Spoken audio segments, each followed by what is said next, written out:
نے سوچا پورا قرآن نعت ہی ہے، جائزہ لیجئے ایک مرتبہ، کیونکہ نہ ہر کتاب سے قرآن بلند ہو، مضمون ہے خدا کا کتابت رسول کی۔ نعت سے آپ ہمیں داد دینے سے روک سکتے ہیں؟ اکابرین یہاں بیٹھے ہیں، ان کی جوتیاں مجاہد کا سر، 15 سال ہو گئے ان کی جوتیوں کو سر پہ اٹھاتے ہوئے، جب سے تاج شاہی کی طرح میں نے اکابرین کی جوتیوں کو سر پہ رکھا، علماء دیوبند کی جوتیوں کو۔ ملک ہندوستان کا کوئی ایسی فلائٹیں نہیں جسے 1.5 ٹانگوں سے میں نے رود نہ دیا۔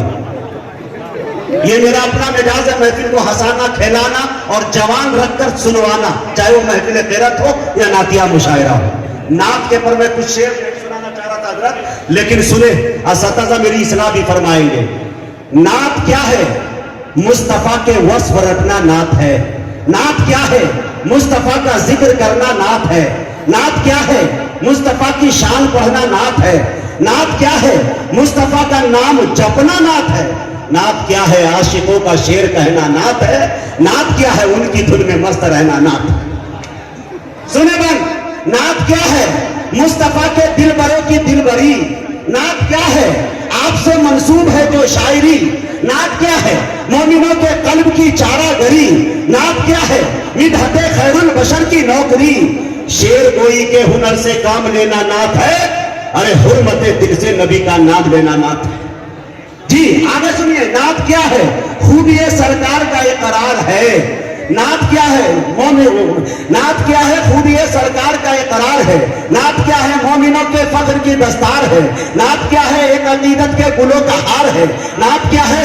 مصطفیٰ کے وصف کا پرچار ہے۔ ارے خدمت سرکار کا اقرار بن جاتی ہے نعت، ایک لاغر اونٹ کی رفتار بن جاتی ہے نعت، ایک لاغر اونٹ کی رفتار بن جاتی ہے نعت۔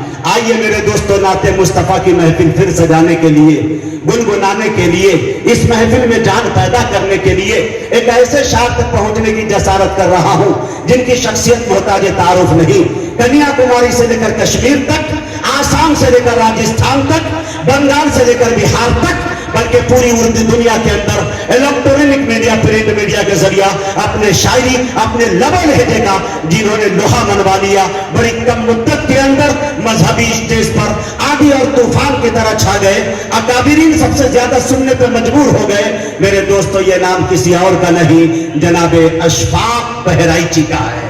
میں اس وقت ان سے گزارش کر رہا ہوں وہ تشریف لائے اور اپنی نعتیہ شاعری سے ہم سامعین کو نوازے اس شعر کے ساتھ کہ اگر خاموش بھی رہے تو تکلم ٹپک پڑے۔ بولیے سبحان اللہ۔ اگر خاموش بھی رہے تو تکلم ٹپک پڑے، جنبش لبوں کو ہو تو تبسم ٹپک پڑے۔ ارے شاعر وہ جادوگر ہے کہ لکھ کر نبی کی نعت اما کاغذ نچوڑ دے تو ترنم ٹپک پڑے۔ آئیے